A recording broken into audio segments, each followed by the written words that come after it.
सबको नमस्ते। आइए आज हम लेवी व्यवस्था उसका 16 अध्याय उसका 20 वचन से आगे हम पढ़ेंगे। लेवी व्यवस्था उसका 16 अध्याय 20 वचन से आप अपने बाइबल में से देख सकते हैं। जब वह पवित्र स्थान और मिलाप वाले तंबू और वेदी के लिए प्रायश्चित कर चुके, तब जीवित बकरे को आगे ले आए और हारून अपने दोनों हाथों को जीवित बकरे पर रखकर इज़राइल के सब अधर्म के कामों और उनके सब अपराधों और उनके सारे पापों को अंगीकार करे और उनको बकरे के सिर पर धर कर उसको किसी मनुष्य के हाथ जो इस काम के लिए तैयार हो जंगल में भेज के छुड़वा दे। यह बकरा उनके सब अधर्मों के कामों को अपने ऊपर लादे हुए किसी निर्जन स्थान में उठाकर ले जाएगा, इसलिए वो मनुष्य उस बकरे को जंगल में छोड़ दे। तो लेवी व्यवस्था 16 अध्याय का हम 34 वचन भी पढ़ेंगे। लेवी व्यवस्था उसका 16 अध्याय 34 वचन। Leviticus chapter 16 verse 34। लेवी व्यवस्था उसका 16 अध्याय 34 वचन को जब हम देखते हैं तो यहाँ लिखा है, और यह तुम्हारे लिए सदा की विधि होगी कि इजरायलियों के लिए प्रतिवर्ष एक बार तुम्हारे सारे पापों के लिए प्रायश्चित किया जाए, यहोवा की इस आज्ञा के अनुसार जो उसने मूसा को दी थी, हारून ने किया। तो जब हम लेवी व्यवस्था 16 अध्याय उसका 34 वचन में पढ़ते हैं तो वहां पे 1 साल के पापों की क्षमा के विधि के बारे में लिखा है। तो हमने कल इजरायली लोगों को कैसे परमेश्वर उनके एक पाप से क्षमा करते थे, इसके बारे में कल हमने बातचीत किया था। तो जब इजरायली लोग कोई भी एक झूठ बोलने का भी अगर वो पाप करते हैं, या चोरी करने का कोई पाप करते हैं, या फिर कोई गलत काम करने का कोई पाप करते हैं, तो उनको अपने पापों से क्षमा पाने के लिए पाप बलि लेके आना पड़ता था। कल मैंने इसके बारे में आपको बताया। एक पाप करेगा तो उसके एक पाप की सजा के लिए एक मेमना या एक बकरा उसे बलिदान करके चढ़ाया जाता था। तो आज हम लोग 1 साल के पापों की क्षमा के बारे में देखेंगे। तो यहाँ पे लेवी व्यवस्था उसका 16 अध्याय 34 वचन में क्या लिखा है, पवित्र स्थान और मिलाप वाले तंबू और वेदी के लिए प्रायश्चित करें, और माफ कीजिए 34 वचन 34 में, और यह तुम्हारे लिए सदा की विधि होगी कि इजरायलियों के लिए प्रतिवर्ष एक बार तुम्हारे सारे पापों के लिए प्रायश्चित किया जाए। ये बात आपको यहाँ पे पॉइंट करने की जरूरत है। वो कौन सा है? इजरायलियों के लिए प्रतिवर्ष एक बार तुम्हारे सारे पापों के लिए प्रायश्चित किया जाए। कितने समय के लिए है ये? प्रतिवर्ष एक बार तुम्हारे सारे पापों के लिए प्रायश्चित किया जाए। तो ये किसके लिए है? इजरायली लोगों के लिए है। ओके, तो इजरायली लोगों को 1 साल का पाप का क्षमा कैसे मिलता था, उसके बारे में ये 16 अध्याय में लिखा है। कल मैंने आपको लेवी व्यवस्था 4थे अध्याय में एक इंसान के एक पाप को कैसे क्षमा मिलता था उसके बारे में बताया, और आज मैं आप लोग को लेवी व्यवस्था 16 अध्याय का पूरा भाग तो नहीं पढ़ सकते क्योंकि समय की कमी के कारण, लेकिन 16 अध्याय के 34 वचन में लिखा है, ये विधि कौन सी विधि है? इजरायलियों के लिए विधि है, और प्रतिवर्ष एक बार तुम्हारे सारे पापों के लिए लिखा है। प्रतिवर्ष साल में एक बार ये बलिदान होता है, और इजरायली लोगों के सारे पापों के लिए ये बलिदान किया जाता है। तो इसके लिए परमेश्वर ने क्या तैयार किया है? 2 मेमने को तैयार किया है, 2 बकरों को तैयार किया है। तो ये 2 बकरों को, एक को पाप बलि बोल के बोला गया है और दूसरे को अजाजेल बोल के बोला गया है। तो उस समय में ये बलिदान के विधि कौन पूरा करेगा? ये बलिदान की विधि हारून याजक को ये बलिदान की विधि पूरी करनी पड़ेगी, हारून को करना पड़ेगा। इसके लिए सारे इजरायलियों के लिए एक आदमी खड़ा होता था, सारे इजरायलियों के लिए एक आदमी खड़ा होता था। वो आदमी कौन होता था? हारून याजक होता था। तो ये हारून याजक इजरायली लोगों का 1 साल का पाप क्षमा करने के लिए 2 बकरों को लेकर के वो मिलाप वाले तंबू में आता था। तो 2 बकरों को लेकर के वो जब मिलाप वाले तंबू में आता है, आइए हम थोड़ा पीपीटी से देखेंगे। तो ये पीपीटी में अगर आप देखोगे तो आपको आइडिया लगेगा। तो यहाँ पे इस पीपीटी में अगर आप देखोगे तो यहाँ पे आपको ये हारून याजक है जो वो बकरी के सर पर हाथ लगाया हुआ है, और सिन ऑफ द पीपल लिखा हुआ है, लोगों के पापों के लिए। ये लोगों के पापों के लिए कौन प्रायश्चित का काम करेगा? वो हारून याजक काम करेगा। यहाँ पे आपको अलग अलग बहुत सारे लोग दिखाई देंगे। ये सारे लोग कौन से लोगों को बिलोंग करते हैं? ये लोग इजरायली लोग हैं। ये सारे इजरायली लोगों का 1 साल का पाप क्षमा करना है, 1 साल का। पहली चीज तो ये लोग इजरायली लोग होने चाहिए, और दूसरी चीज इनका 1 साल का पाप का क्षमा करने का विधि परमेश्वर ने दिया है। क्यों? क्योंकि उन दिनों में खून जो है नदी की तरह मंदिर में से बहता था। और हर एक इतने सारे इजरायली लोग थे कि हर एक को इंडिविजुअल पापों की क्षमा पाने के लिए बहुत बड़ा लाइन लगता था। हर एक इंसान को बलि चढ़ाना पड़ता था। तो परमेश्वर ने लेवी व्यवस्था चौथे अध्याय के बाद लेवी व्यवस्था 16 अध्याय में आके परमेश्वर ने क्या किया, ये नियम को बदला है। और ये नियम को बदल के परमेश्वर ने क्या किया, वार्षिक साल में एक ही बार बलिदान चढ़ाया जाएगा। साल में एक ही बार बलिदान चढ़ाया जाएगा। और वो बलिदान चढ़ाने का काम कौन करेगा, याजक हारून करेगा। तो हारून याजक को परमेश्वर क्या बोलते थे, इजराइल की प्रजा के लिए एक साल का पाप उनका क्षमा करना है। इजराइल की प्रजा का एक साल का उनका पाप क्षमा करने के लिए क्या करने का जरूरत है, हारून को जाकर के मेमना लेके आने की जरूरत है। तो वो मेमना कौन लेके आएगा, आरोन लेके आएगा। दूसरा लोग कोई जाके जाने का जरूरत नहीं है। आरोन जाएगा और मेमना लेके आएगा। और वो मेमने के सर पर कौन हाथ रखेगा, आरोन खुद रखेगा। ये इजराइल के सारे लोग अगर मेमने के सर पर हाथ रखेंगे तो क्या होगा, वो मेमना मर जाएगा दब दब के। इसके लिए परमेश्वर ने क्या बोला, इजराइल के सारे घराने के लिए एक आदमी रिप्रेजेंटेटिव होगा। जैसे हमारे देश का क्रिकेट टीम अगर दूसरे देश में खेलने के लिए जाता है और हमारा क्रिकेट टीम जीतता है तो हम लोग क्या बोलते हैं, इंडिया मैच जीत गया, ऐसा बोलते हैं ना। क्रिकेट टीम हमारा देश का रिप्रेजेंटेटिव टीम होता है, मतलब हमारा टीम है, हमारे देश का टीम है। तो उसी रीति से इजराइल के सारे लोगों का रिप्रेजेंटेटिव कौन था, रिप्रेजेंटेटिव ये हारून था। हारून याजक रिप्रेजेंटेटिव बनकर क्या करता था, सारे इजराइल के बदले हारून अपना हाथ उस बकरे के सर पर रखता था। तो बकरे के सर पर जब हाथ रखेगा तो क्या होता था पता है आपको, एक साल का इजरायलियों का सारा पाप उस बकरे पे चला जाता। उसके बाद क्या होता था, जैसे मैंने आपको कल बताया, पाप की सजा मौत है और लहू बहाए बिना पापों की क्षमा नहीं होती। तो इस तरीके से उस मेमने के ऊपर एक साल के पाप चले गए। अब इजराइल के लोगों के लिए ये बलिदान चढ़ाया जाना जरूरी है। तो वो मेमने को काटा जाता था और उसको मार के उसके लहू को वेदी के सिंगों पे लगाया जाता था। तो इजरायली लोगों का एक साल का पाप क्षमा होता था इस तरीके से। लेकिन उन दिनों में क्या होता था, ये मिलाप वाला जो तंबू होता था, ये तंबू के अंदर ये सारी विधियां की जाती थी। ये विधि जो है सब मिलाप वाले तंबू के अंदर किया जाता था। और सारे इजरायली लोग तंबू के बाहर चारों तरफ ऐसे इंतजार करते थे, क्योंकि इजरायली लाखों लाख थे। और ये विधि जो है मंदिर के अंदर हो रहा है। वो हारून याजक मेमने के सर पर हाथ रख रहा है, कहाँ, मंदिर के अंदर।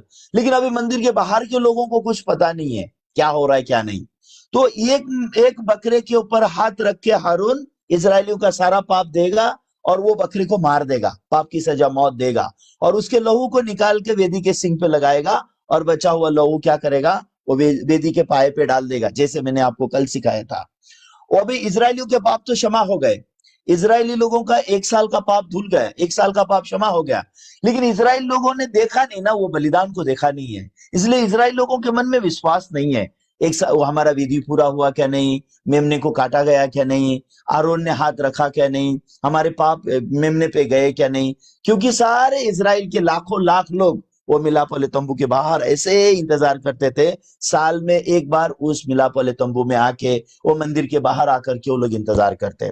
तो इसके लिए इजरायली लोगों को विश्वास देने के लिए परमेश्वर ने वहां पे दूसरे बकरे का तैयारी किया है। वो बकरे को अजाजेल बोल के बोला गया है। तो हम लोग अगला पीपीटी देखेंगे। तो वो अजाजेल जो बकरा है, वो बकरे को क्या किया जाता है, वो बकरे के सर पर हारून हाथ रखेगा और हारून इजरायलियों के सारे पाप और अधर्मों को अंगीकार करेगा। और उसके बाद एक आदमी नियुक्त किया जाता है। और वो जो ऐसे आज हमने वचन में पढ़ा, ये लेवी व्यवस्था 16 अध्याय के वचन में मैंने पढ़ा है। तो जब आपके पास समय होगा तो लेवी व्यवस्था का 16 अध्याय आप लोग पूरा पढ़ना। तो जो मैं आपको बता रहा हूं ये बात आपको समझ में आएगा। उसके बाद वो आदमी वो मेमने को किसके सामने से लेके जाएगा, मिलाप वाले तंबू से। मिलाप वाले तंबू से वो आदमी वो मेमने को बाहर निकालेगा, बकरे को ऐसा बाहर निकालेगा और बकरे को ऐसा ऐसा ऐसा ऐसा ऐसा लेता चला जाएगा। और इजराइल लोग उस बकरे को देखेंगे, वो बकरा जाते जाते इजराइल लोग देखेंगे और इजराइल लोग क्या बोलेंगे, ये देखो हमारा एक साल का पाप चला गया, ये देखो एक साल का हमारा पाप चला गया। इस तरीके से इजरायली लोगों के मन में विश्वास आता है, हाँ वो अजाजेल जा रहा है। अजाजेल जाते हुए जब इजरायली देखते थे, क्यों, अजाजेल को कहां से निकाला जाता था, उस मंदिर में से बाहर निकाला जाता था। तो मंदिर में क्या हुआ था, पहले बकरे के ऊपर हारून ने हाथ रखा, वो इजराइलियों का 1 साल का पाप कबूल किया और वो पाप की सजा मौत वो बकरे को दे दिया, उसका खून वेदी के सिंग पे लगाया। ऑलरेडी इजराइल लोगों का 1 साल का पाप क्षमा हो गया है, लेकिन इजराइल लोगों के मन में विश्वास नहीं आएगा।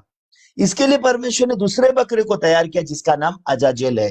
तो अजाजेल को जब वो आदमी लेके जाता है, तो अजाजेल को देख जो कोई इजरायली देखेंगे वो बोलेंगे ये देखो अजाजेल जा रहा है, वो देखो अजाजेल जा रहा है। अजाजेल वो कौन है, इजरायली लोगों का 1 साल का पाप अपने ऊपर उठा के ले जाने वाला वो अजाजेल है। इस तरीके से अजाजेल पाप लेके चला गया। इस तरीके से तो लेवी व्यवस्था उसका 16 के 34 में क्या लिखा है, और लेवी व्यवस्था 16 के 34 में लिखा है, और यह तुम्हारे लिए सदा सर्वदा की विधि होगी कि इजरायलियों के लिए प्रति वर्ष एक बार तुम्हारे सारे पापों के लिए प्रायश्चित किया जाए। इस तरीके से 1 साल के सारे पाप, ओके, आप लोग समझ रहे हैं इस बात को, 1 साल के सारे पाप एक ही बलिदान के द्वारा, वो इजरायली लोगों के 1 साल के सारे पाप, 1 साल में 1000 बार पाप कर रहे हैं, या 1 साल में 1 बार पाप कर रहे हैं, या 1 साल में उन्होंने करोड़ बार पाप किया है, इसका कोई गिनती नहीं है। साल भर के पापों की क्षमा है ये। 1 साल भर में वो आदमी 1 करोड़ बार पाप किया है, या 100 बार पाप किया है, या फिर 1 बार पाप किया है, ये गिनती नहीं होगा। इजरायलियों का 1 साल का पाप क्षमा हो गया। यह पाप क्षमा का स्टैंडर्ड है। तो आप लोग को पाप क्षमा का स्टैंडर्ड समझना पड़ेगा परमेश्वर की तरफ से, क्योंकि हमारा सोच और परमेश्वर के सोच में जमीन और आसमान का फर्क है।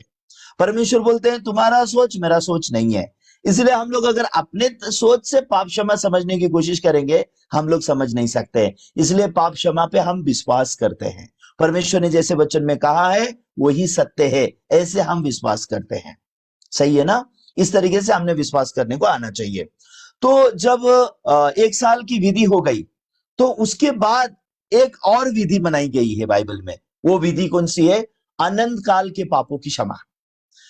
सबसे पहली विधि एक पाप के पापों की क्षमा, दूसरा विधि 1 साल के पापों की क्षमा, और तीसरा विधि है अनंत काल की पापों की क्षमा सारे मानव जात के लिए। लेकिन जो पहली 2 विधि थी, ये पहली 2 विधि कौन मना सकता था? खाली ये 2 विधि खाली इजरायली लोग ही मना सकते हैं। वो भी मिलाप वाले तंबू में ही जाके ये विधि मनाना पड़ता है, हर कहीं ये विधि नहीं मनाई जाती। ये मिलाप वाले तंबू में ही उनको जाना पड़ता है, याजक के पास ही जाना पड़ता है। याजक को ही अधिकार होता है मेमने का बलि चढ़ाने का, याजक को ही अधिकार होता है लहू लगाने का। पापी को सिर्फ परमेश्वर के वचन में विश्वास करना पड़ता है। पापी को जाके एक निर्दोष मेमना लेके आना पड़ता है, और वो पापी को अपने हाथ उस मेमने पे रखना पड़ता है पहली विधि में। लेकिन दूसरी विधि में तो पापी का कोई भाग ही नहीं है। दूसरी विधि में सारा काम किसने किया है? याजक ने किया है। सारे इजरायलियों के सारे 1 साल के सारे पाप के लिए याजक ही जाता है। याजक ही 2 बकरे लेके आएगा, याजक ही वो दोनों बकरों के ऊपर अपना हाथ रखेगा। एक बकरे को याजक खुद बलिदान करेगा, और दूसरा बकरा जो अजाजेल है उसको याजक वो व्यक्ति के द्वारा भेज देगा। जिस व्यक्ति को अजाजेल को जंगल में लेके जाने के लिए छोड़ा गया है, वो व्यक्ति वो जंगल में लेके जाके अजाजेल को छोड़ के वापस आ जाएगा। तो जब अजाजेल जाता है तब इजरायली लोगों के मन में विश्वास आता है, हाँ अभी मंदिर में से अजाजेल निकला, मतलब हमारे 1 साल का पाप का क्षमा बलिदान हो गया, हमारे पापों के लिए दंड मेमने ने चुका दिया, हमारे पाप क्षमा हो गए। उन लोग के मन में ऐसा विश्वास आएगा, वो लोग परमेश्वर को धन्यवाद देते हुए अपने घर लौट जाएंगे। फिर 1 साल के बाद वो विधि फिर से करने के लिए आएंगे। हर साल वो विधि मनाई जाती थी। वो विधि कब तक मनाई गई? जब तक यीशु मसीह संसार में नहीं आए, जब तक यीशु मसीह का बलिदान नहीं हुआ, तब तक वो विधि मनाते चले गए। तो अभी एक दिन यीशु मसीह का जन्म इस संसार में हुआ। तो यीशु का जन्म इस संसार में क्यों हुआ? मत्ती उसका पहला अध्याय 21 वचन में लिखा है। ओके, मत्ती उसका 1 अध्याय 21 वचन में लिखा है। आइए हम बाइबल में देखते हैं। Matthew chapter 1 verse 21। तो वहां पे लिखा है, वह पुत्र जनेगी और तू उसका नाम यीशु रखना, क्योंकि वह अपने लोगों का उनके पापों से उद्धार करेगा। तो ये मत्ती के 1 अध्याय 21 वचन में लिखा है, वह पुत्र जनेगी, तू उसका नाम यीशु रखना, वो यीशु अपने लोगों को उनके पाप से उद्धार करेगा। इसका मतलब क्या है? पापों से उद्धार करने का काम हमारा नहीं है। हम लोग पाप में जन्मे हैं, हमने पाप किया है, लेकिन हमारे पाप से उद्धार करने का काम हमारा नहीं है। हमें हमारे पापों से उद्धार करने का काम परमेश्वर ने किसको दिया है? यीशु को दिया है, क्योंकि ये बहुत जरूरी काम है। अगर हम लोग ने पाप के मामले में अपने हाथ में कुछ रखा और थोड़ा भी पाप रह गया, तो वो पाप कहां लेके जाएगा? हमको अनंत काल के नरक में लेके जाएगा। ये परमेश्वर जानते हैं। ये बहुत सेंसिटिव काम है, बहुत सेंसिटिव, क्योंकि थोड़ा भी पाप रह गया तो इंसान नरक चला जाएगा। इसलिए पाप धोने का काम, पाप क्षमा करने का काम, पाप से मुक्ति दिलाने का काम परमेश्वर ने मनुष्य को नहीं दिया, अपने प्यारे बेटे यीशु को दिया। तो यीशु को परमेश्वर ने कहा, यीशु तुम जाओ और सारे मानव जात को पाप से छुटकारा कर दो, क्योंकि वो मेरे लोग हैं। तो बाइबल में लिखा है उसका नाम यीशु रखना, क्योंकि वही परमेश्वर की प्रजा को उनके पाप से छुटकारा देगा। हम लोग पाप में गिर गए, हमने पाप किया, लेकिन हम खुद को पाप से छुटकारा नहीं दे सकते। तो पाप से छुटकारा देने का जिम्मा किसका है? यीशु का है। जैसे उदाहरण के लिए, जब आप बीमार होते हो, आप बीमार होते हो, लेकिन आपका इलाज करने का काम आपका नहीं होता। तो आपको इलाज करने का काम किसका होता है? डॉक्टर का होता है। तो डॉक्टर की जिम्मेदारी है आपको ऑपरेशन करने का, नहीं करने का, आपको आईसीयू में रखने का, नहीं रखने का। आप जाके बोलते हो क्या, मुझे आईसीयू में रख लो, आईसीयू में रख लो, मैं ज्यादा बीमार हूं। ऐसा बोलोगे तो डॉक्टर बोलेगा तुम्हें आईसीयू के नहीं, मेंटल हॉस्पिटल की जरूरत है। वो डॉक्टर आपको आईसीयू में नहीं रखेगा, मेंटल हॉस्पिटल भेज देगा। क्यों? क्योंकि जो पेशेंट खुद बोलता है मुझे आईसीयू में रखो, वो पेशेंट को थोड़ी ना पेशेंट कहा जाएगा, वो तो डॉक्टर है क्या नहीं? तो डॉक्टर को मालूम है तुमको आईसीयू में रखने की जरूरत है क्या नहीं, तुम्हारा क्या करने की जरूरत है, सीजर करने की जरूरत है या फिर तुम्हें नॉर्मल करने की जरूरत है। ये सब चीजें डॉक्टर जानते हैं, ये हम नहीं जानते। इसके लिए उनका नाम डॉक्टर है, हमारा नाम पेशेंट होता है। हम डॉक्टर नहीं है। उसी रीति से हम पापी है, यीशु पापों से उद्धार करने वाला है। इसलिए पाप से उद्धार का मामला यीशु की जिम्मेदारी है। यीशु जानते हैं, हम लोग नहीं जानते। हम अगर हमारे तरीके से पापों से उद्धार पाने की कोशिश करेंगे, जिंदगी में हम कभी पाप से छुटकारा नहीं पा सकते। हम जीवन भर पापी के पापी ही रह जाएंगे और अंत में हम कहां चले जाएंगे? अनंत काल के नरक में चले जाएंगे, क्योंकि हमको पाप से छुटकारा पाने का रास्ता समझ में नहीं आता। इसके लिए परमेश्वर ने पाप से छुड़ाने का जिम्मेदारी हमको नहीं दिया, क्योंकि जीवन का ये नाता होता है। याद रखिए मेरी बात, जब हम लोग गाड़ी से जर्नी भी करते हैं ना, फॉर एग्जाम्पल आप महाराष्ट्र में रहते हो तो महाराष्ट्र में एसटी बस होता है ना। एसटी बस आपको कोई हैंडल देगा क्या? स्टीयरिंग देगा क्या? नहीं देगा। इसके लिए गवर्नमेंट जब आपको बस देता है, ड्राइवर साथ में देता है। वो लोग ड्राइवर को बहुत पैसा पे करते हैं। आप जाके बोलोगे मैं गाड़ी चलाऊंगा, आपको नहीं बोला जाएगा। आपको क्या बोला जाएगा मालूम है? तुम ये गाड़ी का ड्राइवर नहीं, तुम पैसेंजर है, पीछे जाके बैठो। तो पैसेंजर का काम स्टीयरिंग में बैठना नहीं होता। पैसेंजर का काम पीछे जाके बैठना होता है, सो जाना आराम से पीछे जाकर के। उसको कुछ काम नहीं करना है, बस एसटी में पीछे जाकर सो जाना है। वो ड्राइवर का काम है आपको आपके लिए ड्राइविंग करना, जागना, मेहनत करना, पसीना बहाना। क्यों? क्योंकि गवर्नमेंट ने उसको एसटी ड्राइवर बोल के बोला गया है। तो वो ड्राइवर का काम होता है आपके लिए गाड़ी चलाना। वो ड्राइवर का काम होता है पसीना बहाना। वो ड्राइवर का काम होता है सारा रात जगना। आपका काम क्या है? आप पैसेंजर हो, आप पीछे जाके बैठना है, कुछ करना नहीं है। लेकिन अगर आप बोलोगे मैं भी कुछ करूंगा, एसटी की बस मैं भी थोड़ा चलाऊंगा, तो वो आप अच्छा काम नहीं कर रहे, आप गुनाह कर रहे हो। आपको अरेस्ट कर लिया जाएगा और आपको जेल में डाल दिया जाएगा। उसी रीति से पाप से छुड़ाने का काम यीशु का है, आपका नहीं है। तो बहुत सारे लोग शैतान से क्या धोखा खाते हैं, अरे तुमने पाप किया है ना, तुम अपने पाप का जिम्मेदार बनो। तुमने पाप किया है ना, तुमको उपवास करना पड़ेगा। तुमने पाप किया है ना, तुम प्रार्थना करना पड़ेगा। तुमने पाप किया है ना, तुमने परमेश्वर को बोलना पड़ेगा, हे परमेश्वर मेरे पाप क्षमा करो। तुमने परमेश्वर को बोलना पड़ेगा, मेरे पाप धो दो। तो आपने क्षमा मांगने के बाद यीशु मसीह संसार में आए हैं क्या? आपने बोला है ओ परमेश्वर मैंने पाप कर लिया, मेरे को बचाने के लिए यीशु को भेज दो, तभी यीशु आए हैं क्या? नहीं, यीशु तो 2000 साल पहले तुम्हारे बुलाने से पहले ही आए हैं, क्योंकि यीशु जानते हैं कि तुम्हें पापों से छुड़ाने की जरूरत है। इसके लिए हमारे बुलाए बिना, हमारे जाने बिना, हमें इंफॉर्मेशन दिए बिना परमेश्वर ने यीशु को इस संसार में भेजते समय क्या कहा? तुम उसका नाम यीशु रखना, क्योंकि वही अपने लोगों को उनके पाप से उद्धार करेगा। ओके, अभी यहाँ पे आप लोग के माइंड में एक चीज क्लियर होने की जरूरत है। आपको आपके पाप से छुड़ाने का जिम्मा आपका है या यीशु का है? आपको आपके पाप से उद्धार देने का काम आपका है, यीशु का है? ये मामला क्लियर होना चाहिए मन में। ये मत्ती का उसका पहला अध्याय 21 वचन फिर से पढ़ो।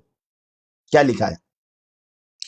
वह पुत्र जनेगी और तू उसका नाम यीशु रखना, क्योंकि वह अपने लोगों को उनके पाप से उद्धार करेगा। तो आप परमेश्वर के लोग हो, आपने पाप किया है, आप पाप में जन्मे हो, आपने पाप किया है, लेकिन आपको आपके पाप से उद्धार करने का जिम्मेदारी आपका नहीं है, यीशु का है। तो अभी वो यीशु ने वो जिम्मेदारी कैसे उठाई, वो हम देखेंगे मत्ती के 3 अध्याय में। तो मत्ती के 3 अध्याय में 13 वचन के आगे हम पढ़ेंगे। मत्ती का 3 अध्याय 13 वचन के आगे यीशु ने कैसे आपके पाप अपने ऊपर लिए, कैसे आपके पाप यीशु के ऊपर चले गए, ये मत्ती के 3 अध्याय के 13 वचन के आगे लिखा हुआ है। आइए हम पढ़ेंगे।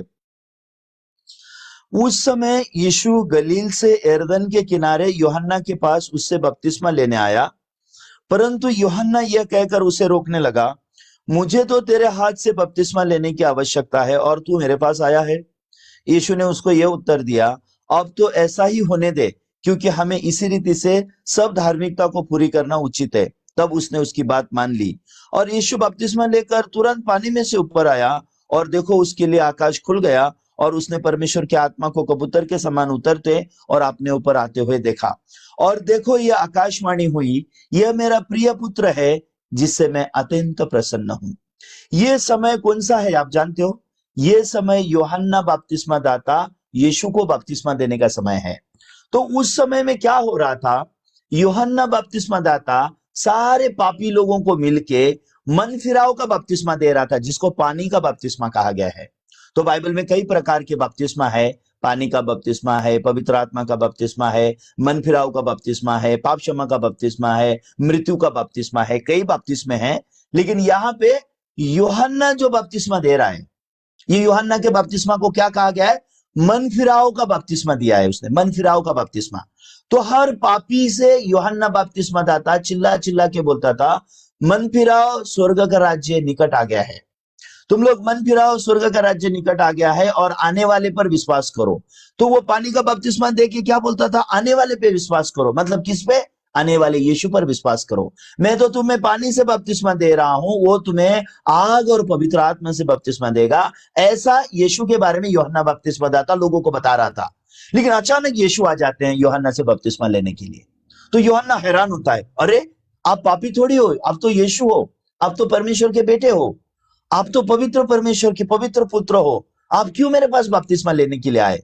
मैंने आपके हाथ से बपतिस्मा लेना चाहिए, आप क्यों मुझसे बपतिस्मा लेने के लिए आए? तो यूहन्ना बपतिस्मा दाता यीशु को यहाँ पे सवाल पूछ रहा है। यूहन्ना बपतिस्मा दाता यीशु को क्या पूछ रहा है कि ये कैसे हो सकता है? यूहन्ना रोक कर क्या बोल रहा है? 14 वचन में अगर आप देखेंगे तो लिखा है, परंतु यूहन्ना यह कहकर उसे रोकने लगा, मुझे तो तेरे हाथ से बपतिस्मा लेने की आवश्यकता है और तू मेरे पास आया है। यूहन्ना नहीं समझ रहा है यहाँ पे। क्यों? यूहन्ना का काम पवित्र यीशु को बपतिस्मा देना यूहन्ना का काम नहीं है। यूहन्ना का काम पवित्र यीशु को बपतिस्मा देने का अधिकार नहीं है। यूहन्ना का काम किसका काम है? पापी लोगों को बपतिस्मा देने का काम है। पापियों को मन फिराव का बपतिस्मा दे रहा था और आने वाले यीशु पे विश्वास करो, ऐसा बोल रहा था वो यीशु तुमको पवित्र आत्मा और अग्नि से बपतिस्मा देगा। तो ये पवित्र आत्मा और अग्नि से बपतिस्मा देने वाला यीशु यूहन्ना के पास आया। तो यूहन्ना उस समय समझ नहीं सका, यूहन्ना यीशु क्यों बपतिस्मा मुझे मांग रहा है। तो उस समय में यीशु ने क्या कहा? 15 वचन में यीशु ने कहा, यीशु ने उसको ये उत्तर दिया, अब तो ऐसा ही होने दे, क्योंकि हमें इसी रीति से सब धार्मिकता को पूरी करना उचित है।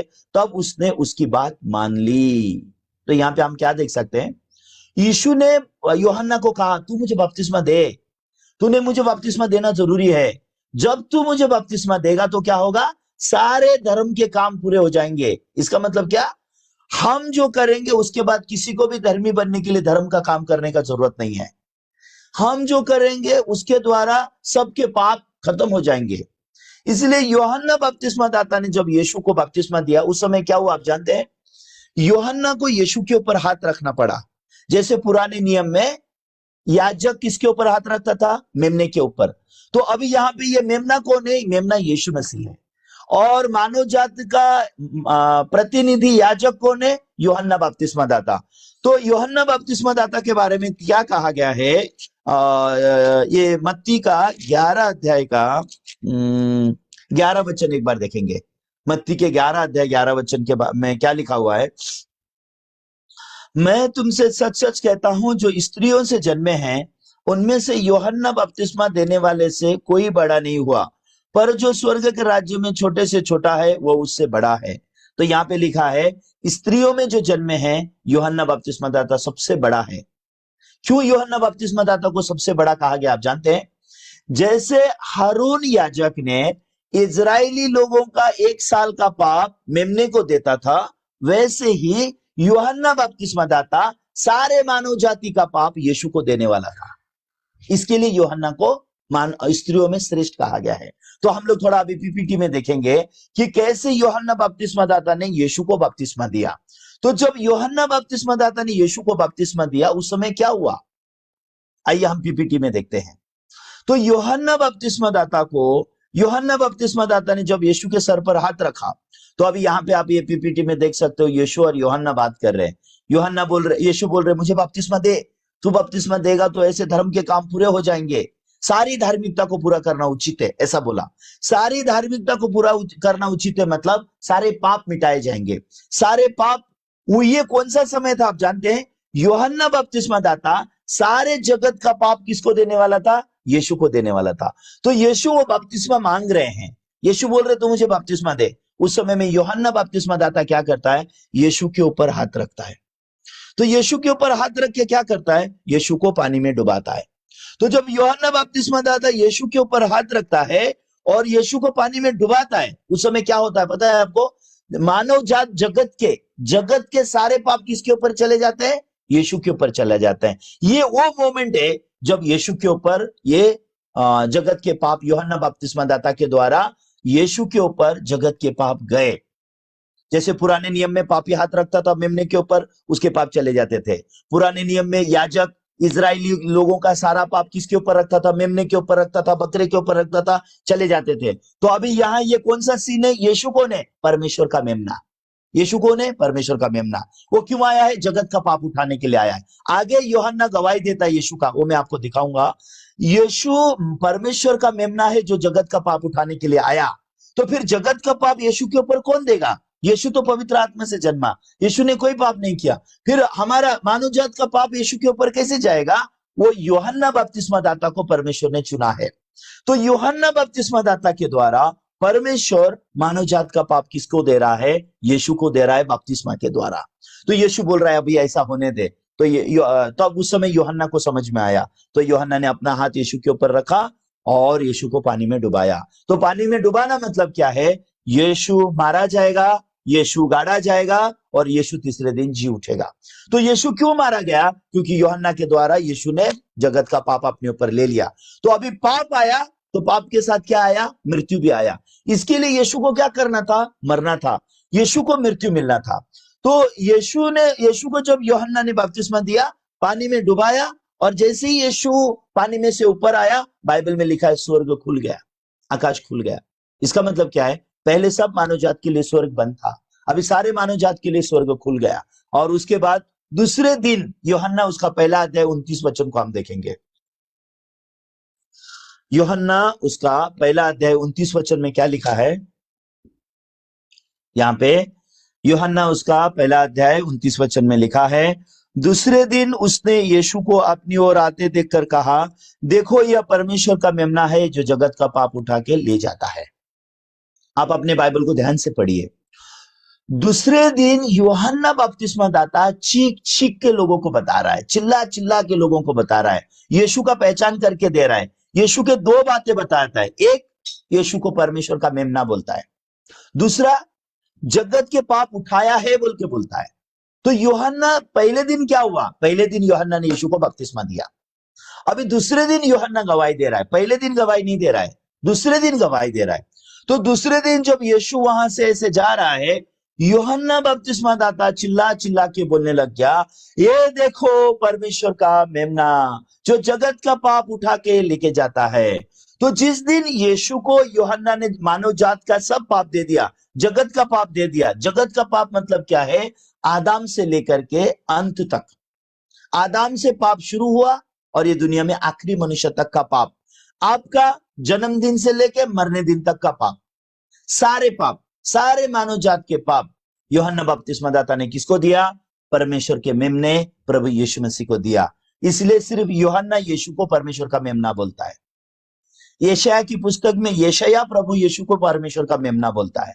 ये परमेश्वर के मन से मिले हुए जो प्रभु के सेवक लोग हैं वो ही जानते हैं कि यीशु ये परमेश्वर के मेमने हैं और यीशु ने जगत का पाप अपने ऊपर उठा लिया है। सभी लोग इस बात को ठीक ठीक रीत से नहीं जानते। इसके लिए लोगों को मालूम ही नहीं है मेरे पाप कितने यीशु पे गए, कैसे गए, इसके लिए लोग कंफ्यूजन में रहते हैं। इसलिए हमेशा बोलते हैं हे प्रभु जी मुझ पापी पर दया करो, हे प्रभु जी मेरे पाप क्षमा करो। क्यों लोग ऐसा बोलते हैं? क्योंकि उनको पता ही नहीं है यीशु ने मेरे कितने पाप लिए। कुछ लोग बोलते हैं आदम से आया हुआ पाप लेके गया, कुछ लोग बोलते हैं अभी के पाप हमने क्षमा मांगना है और भविष्य में पाप नहीं करना है। आपको लगता है कि आप पाप नहीं करने का निर्णय करोगे तो आप पाप नहीं करोगे?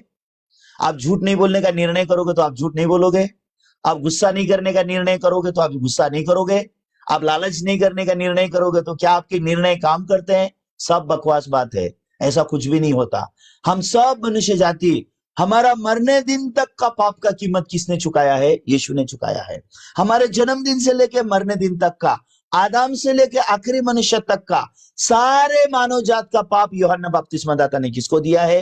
यीशु ने दिया है। और दूसरे दिन यूहन्ना बपतिस्मा दाता गवाही दे रहा है, Behold the Lamb of God who takes away the sin of the world. वो देखो परमेश्वर का मेमना जो जगत का पाप उठा के ले जाता है। तो यहाँ पे क्या बोला गया है? परमेश्वर के मेमने को देखो जो जगत का पाप उठा के लेके जाता है। तो यीशु मसीह को निरंतर क्या कहा जा रहा है? परमेश्वर का मेमना। परमेश्वर का मेमना देखो जो जगत का पाप उठा के लेके जाता है। निरंतर यूहन्ना बपतिस्मा दाता क्या बोल रहा है? परमेश्वर के मेमने को देखो, परमेश्वर के मेमने को देखो जो जगत का पाप उठा के लेके जाता है। वो देखो परमेश्वर का मेमना जो जगत का पाप उठा के लेके जाता है। निरंतर वही बात चिल्ला रहे हो, राइट? तो अभी आपको दिखाई देना चाहिए, यूहन्ना की बात सुनाई देनी चाहिए। बाइबल में लिखा है जिन्होंने यूहन्ना बपतिस्मा दाता का गवाही ग्रहण किया उसने परमेश्वर को सच्चा मान लिया। मेरी गवाही नहीं है ये यीशु ने जगत का पाप उठाया बोल के, ये यूहन्ना की गवाही है। ये गवाही को मैं मानता हूं, मैं मान के ये गवाही का प्रचार कर रहा हूं। ये मेरी अपनी गवाही नहीं है। यूहन्ना बपतिस्मा दाता जिसको परमेश्वर ने यीशु की गवाही देने के लिए संसार में भेजा। यूहन्ना बपतिस्मा दाता को परमेश्वर ने क्यों भेजा? ताकि यूहन्ना बपतिस्मा दाता मानव जात के सारे पाप यीशु को दे दे। और यूहन्ना बपतिस्मा दाता ने यीशु को सारे मानव जात का पाप दे दिया। और यूहन्ना बपतिस्मा दाता गवाही दे रहा है, ये देखो परमेश्वर का मेमना जो जगत का पाप उठा के लेके जाता है। उसके बाद क्या हुआ आप जानते हैं? यीशु मसीह ने उस समय से बपतिस्मा लेने के बाद यीशु ने प्रचार करना शुरू किया। अगर आप यीशु के प्रचार को सुनोगे तो आप हैरान हो जाओगे। यीशु एक दिन एक घर में बैठे थे, वहां पे एक लकवे के रोगी को लाया गया। वो लकवे के रोगी को देख के यीशु ने क्या कहा? हे पुत्र तेरे पाप क्षमा हो गए। वो लकवे के रोगी ने पाप क्षमा मांगा ही नहीं था। और वहां के लोग परेशान है, अरे ये कौन है पाप क्षमा करने वाला? परमेश्वर को छोड़ के और कौन पाप क्षमा कर सकता है? उस समय यीशु बोलते हैं मेरे पास अधिकार है पाप क्षमा करने का, लेकिन वो लोग विश्वास नहीं करते हैं। लेकिन वो लकवे का रोगी विश्वास करता है, हाँ हाँ मेरे पाप क्षमा हो गए। क्यों मेरे पाप क्षमा हो गए? कौन बोल रहा है? परमेश्वर का बेटा यीशु बोल रहा है। मुझे मेरे पापों से छुड़ाने आने वाला यीशु ने मुझे बोला बेटा तेरे पाप क्षमा हो गए। वो विश्वास किया। उस समय यीशु ने कहा उठ अपना खाट उठा और चला जा। वो उठा, खाट उठाया, चला गया। तो वो लकवे का रोगी जब यीशु के पास आया था, यीशु ने उसको पहले चंगाई नहीं दी। पहले क्या विश्वास दिया? पुत्र तेरे पाप क्षमा हो गए, इस बात को विश्वास दिया। तो जब भी यीशु आपकी जिंदगी में काम करता है या यीशु के चेले आपको प्रचार करेंगे, यीशु का शिष्य आपको प्रचार करेगा, सबसे पहला विश्वास आपको क्या देगा? आपके पाप क्षमा हो गए हैं, इस बात का विश्वास देगा। सबसे पहले क्या प्रचार करेगा? आपके सारे पाप क्षमा हो गए, पहले ये प्रचार करेगा। पहले चमत्कार की बात नहीं करेगा, ये पैसे की बात नहीं करेगा, खाने पीने की बात नहीं करेगा, दान दशंश की बात नहीं करेगा, बपतिस्मा की बात नहीं करेगा। क्यों? आपने बपतिस्मा दिया फिर भी आप पापी हो तो नरकी जाओगे। आप चर्च के मेंबर बन गए फिर भी आप पापी हो तो नरकी जाओगे। आप दान देते हो, दशमांश देते हो, आप सब कुछ करते हो, उपवास करते हो, प्रार्थना करते हो, फिर भी आप पापी हो तो नरक में चले जाओगे। तो वो तो यीशु पे विश्वास करना ही नहीं हुआ। तो सबसे पहले जब हम यीशु को विश्वास करते हैं तो क्या समझ में आना चाहिए? यीशु मुझे बोलता है पुत्र तेरे पाप क्षमा हो गए। क्यों क्षमा हो गए? क्योंकि हमारे प्रभु ने हमारे पाप अपने ऊपर ले लिए। क्यों हमारे पाप क्षमा हो गए? क्योंकि हमारे पाप की सजा मृत्यु हमारे प्रभु ने चुकाया। क्यों हमारे पाप क्षमा हो गए? क्योंकि हमारे प्रभु ने अपना खून बहाया और हमारे पापों की क्षमा उसने अपने मृत्यु के द्वारा कर दिया, अपने लहू के द्वारा कर दिया। लेकिन बहुत सारे लोग यीशु पे विश्वास करने से पहले भी पापी है, यीशु पे विश्वास करने के बाद भी पापी है। पास्टर बनने से पहले भी पापी है, पास्टर बनने के बाद भी पापी है। एल्डर डिकन बनने से पहले भी पापी है, एल्डर डिकन बनने के बाद भी पापी है। 10 साल हो गया चर्च में जाते हैं, अभी भी पापों की क्षमा मांगते हैं। 20 साल हो गया चर्च में जाते हैं, बोलते हैं हे प्रभु मुझ पापी पर दया कर, मेरे पाप क्षमा कर। लोगों को ये प्रथा बहुत अच्छा लगता है, लेकिन ये यीशु मसीह के बलिदान पर विश्वास नहीं है। ये यीशु के ऊपर विश्वास करना बिल्कुल नहीं है। आज बहुत सारे लोग शैतान से धोखा खा रहे हैं। असलियत यह है कि प्रभु यीशु मसीह हमारा पाप 2000 साल पहले ही यूहन्ना बपतिस्मा दाता के द्वारा हमारा पाप ले गया। तो वो पाप को लेकर के प्रभु यीशु मसीह जब इस संसार में सुसमाचार को प्रचार किया, एक दिन एक औरत मिली जिसने व्यभिचार का पाप किया था। यूहन्ना के 8 अध्याय में ये औरत है, इसने व्यभिचार का पाप किया था। लोगों ने ये औरत को व्यभिचार का पाप करते हुए पकड़ा था और सारे शास्त्री और फरीसी मूसा के नियम के अनुसार उसको पथराव करके मार देना चाहते थे। लेकिन मारने से पहले वो लोग ने उसको यीशु के पास लाया, क्योंकि यीशु अपने आप को मसीहा बोलते हैं, यीशु अपने आप को पापों से मुक्ति देने वाला बोलते हैं।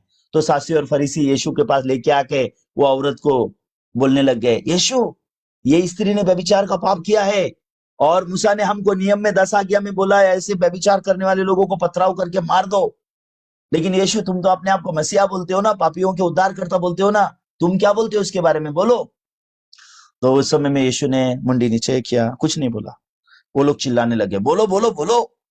तो यीशु ने कहा ठीक है, तुम में अगर कोई निष्पाप हो तो पहले पत्थर मारो। कोई भी पत्थर नहीं मार सका। क्यों?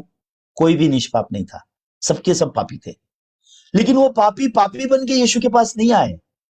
वो ऐसे आए जैसे कि खाली वो व्यभिचार में पकड़ी गई औरत ने ही पाप किया, इन्होंने तो कोई पाप ही नहीं किया, ऐसे आए थे। लेकिन यीशु ने कहा तुम निष्पाप हो, तुमने पाप नहीं किया, तुम तो चुप चुप के कितना पाप करते हो, उसका कोई हिसाब है? तो यीशु ने उनके पाप के बारे में पूछा उनसे। जब वो यीशु ने उनके पाप के बारे में पूछा, वो लोग चुप हो गए और पत्थर नीचे फेंक के सबके सब चले गए। लेकिन वो औरत वहीं थी। वो औरत यीशु को छोड़ के नहीं गई। वो औरत यीशु के सामने खड़ी थी।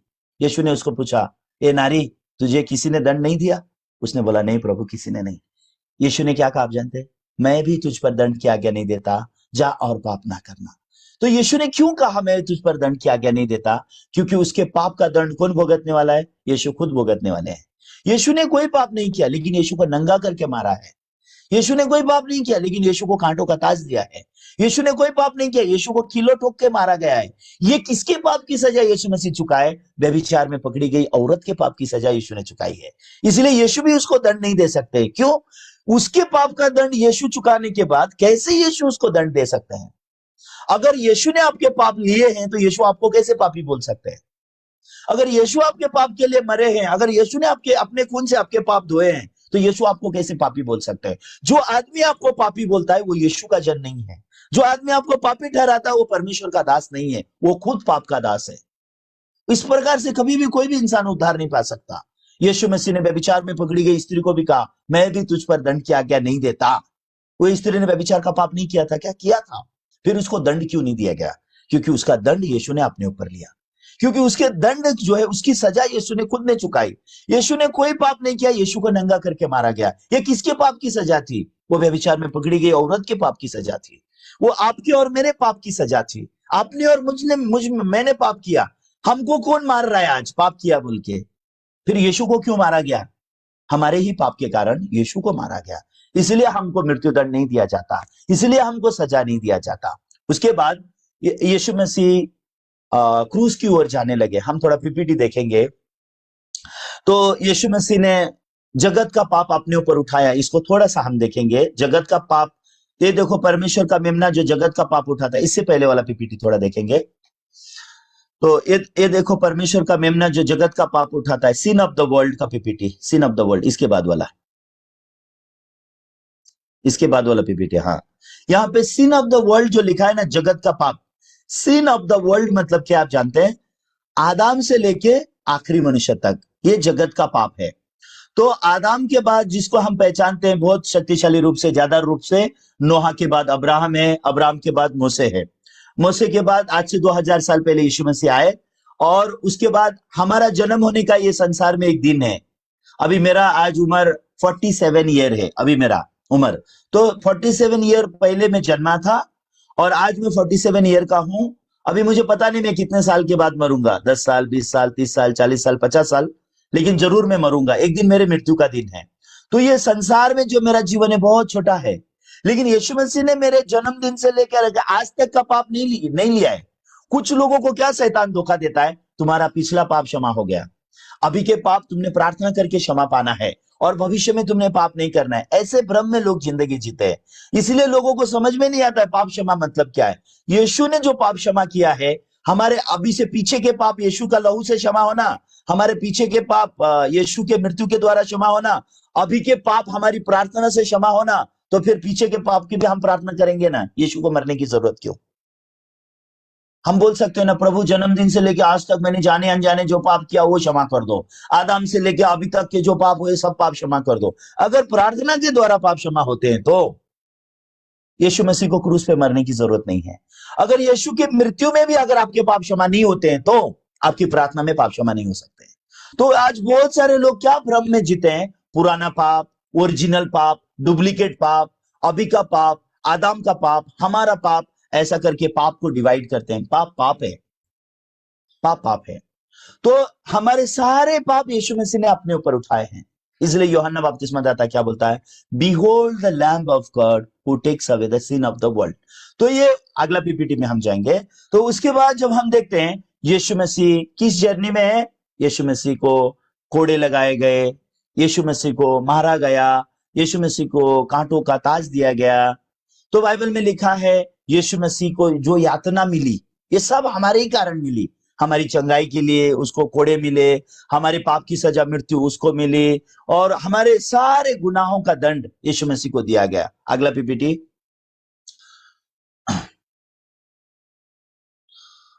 यशायाह उसके 53 अध्याय 6 वचन को हम एक बार पढ़ेंगे। यशायाह उसका 53 का 6 में वो लिखा हुआ है जो अभी हमने यूहन्ना की पुस्तक में पढ़ा। यशायाह के 53 के 6 में क्या लिखा हुआ है, आइए एक बार पढ़ेंगे। हमारा और यीशु का वहां पे रिलेशन लिखा गया है। आइज़ाया 53 वर्स 6, यशायाह उसका 53 का 6। हम तो सबके सब भेड़ों के समान भटक गए थे, हम में से हर एक ने अपना अपना मार्ग लिया, और यहोवा ने हम सबों का अधर्म का बोझ उसी पर लाद दिया। तो यहाँ पे क्या लिखा है, हमारे सारे अधर्म का बोझ किसने लादा यीशु पर, परमेश्वर ने लाद दिया। तो हमारा रूप क्या लिखा गया पता है आपको, हम तो सबके सब भेड़ों के समान भटक गए, ये हमारा रूप है। हम सबके सब भेड़ों के समान भटक गए थे, हमने हर एक ने अपना अपना मार्ग लिया, हमारे सबके पास अपने अपने मार्ग है, लेकिन यहोवा ने मतलब परमेश्वर ने हम सबों के अधर्म का बोझ उस पर लाद दिया। हमारे सारे पाप का बोझ किसके ऊपर लादा गया, यीशु के ऊपर लादा गया। और वो पाप की सजा मौत चुकाने के लिए यीशु को कहां जाना पड़ा, क्रूस पर जाना पड़ा। तो इस तरीके से यीशु मसीह का जर्नी कहां जाता है, ये दुख उठाते हुए, ये खून बहाते हुए, ये पीड़ा सहते हुए, अंत में यीशु मसीह कहां गए, कलवरी के क्रूस पर गए। तो क्रूस पर जब यीशु मसीह पहुंचे, अगला पीपीटी हम देखेंगे। तो जब यीशु मसीह क्रूस पर पहुंचे तो यीशु मसीह ने क्रूस पर क्या कहा, एली एली लमा सबक्तनी, हे मेरे परमेश्वर आपने मुझे क्यों त्यागा। तो यीशु मसीह जब क्रूस पर मर रहे थे, परमेश्वर ने यीशु को त्यागा। क्यों परमेश्वर ने यीशु को त्यागा, हमें स्वीकार करने के लिए। हमारे पाप किसने ले लिए, यीशु ने ले लिए। तो ये यीशु की जो मृत्यु है, ये मृत्यु यीशु ने कोई गलती किया इसलिए नहीं है, या फिर यीशु को किसी ने फंसाया बोल के नहीं है, या बाबा यीशु को किसी ने फंसा दिया, हाँ वो इंसान लोगों ने यीशु को धोखा दिया, फंसाया, इसलिए यीशु मसीह को ऐसे मरने पड़ा, ऐसा नहीं है। हमारे पाप के लिए यीशु मसीह मरे, हमारे पाप की सजा मृत्यु यीशु मसीह ने दी, और यीशु मसीह को मृत्यु दंड दे के यीशु मारे गए। और मरते समय आखिरी शब्द यीशु ने क्या कहा, इट इज फिनिश। सही है, समाप्त हुआ। ये कहां लिखा है, यूहन्ना के 19 अध्याय के 30 वचन में। अगला पीपीटी हम देखेंगे।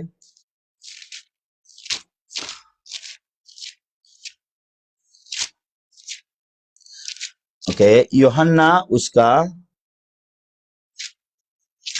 19 अध्याय उसका 30 वचन में लिखा है,